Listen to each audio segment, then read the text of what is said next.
এনআইসিইউতে রোগী ভর্তি, কিন্তু দেখা মেলেনি চিকিৎসকের।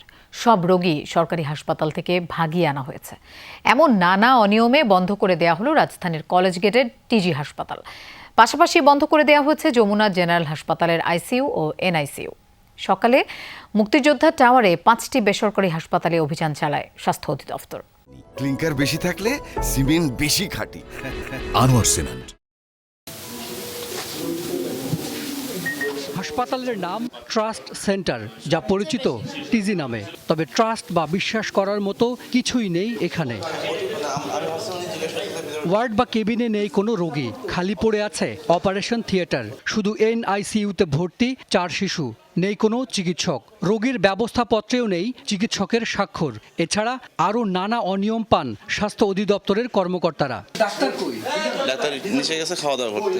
আমি ডাক্তার হিসেবে আসছি। বেশ কিছু সময় পর আসলেন এক ব্যক্তি, পরিচয় দিলেন চিকিৎসকের। আমার পদ সিনিয়র মেডিকেল অফিসার।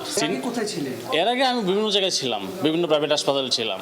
হ্যাঁ, আমি ঢাকা মেডিকেল থেকে পাশ করেছি 2016 সালে। আমি একটু পরে কথা বলবো। তার বিএমডিসি নিবন্ধন নম্বর জানতে চাইলে তা বলতে পারলেন না। ফোনে খুঁজতে থাকলেন কিছু একটা, উল্টো সাংবাদিকের রেজিস্ট্রেশন নম্বর জানতে চাইলেন তিনি। আমার সেটা মুখস্থ নাই। আমাকে ডাক্তাররা আমাকে ওই পরিচালক স্যার সহ চিন্না। আপনি বিএমডিসি রেজিস্ট্রেশন নম্বর ভুলে গেছেন, এটা আপনার জন্য কত বড় লজ্জা। পরে এই হাসপাতাল বন্ধ করে দেয় স্বাস্থ্য অধিদপ্তর। এনআইসিইউ থেকে রোগীদের সরিয়ে নেওয়া হয়। আমরা এখানে নিয়ে আসছি। আমি 25,000 টাকা দিই মুখতার, আমি বললাম গরিব মানুষ। সিট না পাওয়ার পরে অ্যাম্বুলেন্সের ড্রাইভারই আমাদের এখানে দেখাই দিয়েছে, এখানে নিয়ে আসা হয়েছে। পাশের যমুনা জেনারেল হাসপাতালেরও একই অবস্থা, সেটিরও এনআইসিইউ বন্ধ করে দেওয়া হয়। কোনো সিনিয়র ডাক্তার আসে নাই, আর এখানে কোনো চিকিৎসা দিচ্ছে না। তারা বলছে যে 2টার দিকে আসবে, 3টার দিকে আসবে। এ বাচ্চাকে অক্সিজেন ছাড়া বের করলে যে কোনো সময় যে কোনো কিছু হতে পারে। হাসপাতাল সহ 10টি স্বাস্থ্য প্রতিষ্ঠান আছে এক মুক্তিযোদ্ধা টাওয়ারেই। 5টিতে অভিযান চালায় স্বাস্থ্য অধিদপ্তর। বাকি প্রতিষ্ঠানগুলোর বিষয়ে সিদ্ধান্ত বুধবার। চিকিৎসা ব্যবস্থার একটা বড়টা অংশ বেসরকারি খাত থেকে দেওয়া হয়, বা তার মানে এই না ভুল চিকিৎসা করবে, এটা কিন্তু কখনোই কাম্য না। যেগুলো অপরাধ আমরা পেয়েছি, সর্বোচ্চ আমরা এটার বিচার নিশ্চিত করব।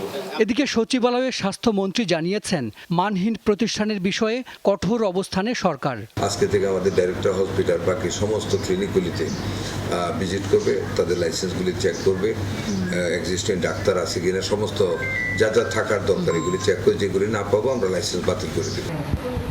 রাজধানীর কলেজ গেটের ডক্টরস কেয়ার হাসপাতালে 8ম শ্রেণী পাশ কর্মচারী ও দালালরা অস্ত্রোপচার করে। এ বিষয়ে সোমবার সংবাদ প্রচার করে যমুনা টেলিভিশন। পরে স্বাস্থ্যমন্ত্রী নিজে অভিযান চালিয়ে হাসপাতালটি বন্ধ করে দেন। এই হাসপাতালটি বন্ধ করে দেয়া হলো, কিন্তু কতদিনের জন্য? 2 দিন, 4 দিন, 5 দিন, কিংবা 1 মাস? এরপর হয়তো এটি আবারও খোলা হবে, হয়তো ভিন্ন নামে। সিস্টেমের সংশোধন যদি না করা হয়, তাহলে দেশে কোনো আলোচিত একটি ঘটনা ঘটবার পরে অ্যাকশন নেয়ার যে রীতি, সেটি আসলে চলতেই থাকবে। তাই দরকার সিস্টেমের সংশোধন। হাসান মিসবাহ, যমুনা নিউজ, ঢাকা।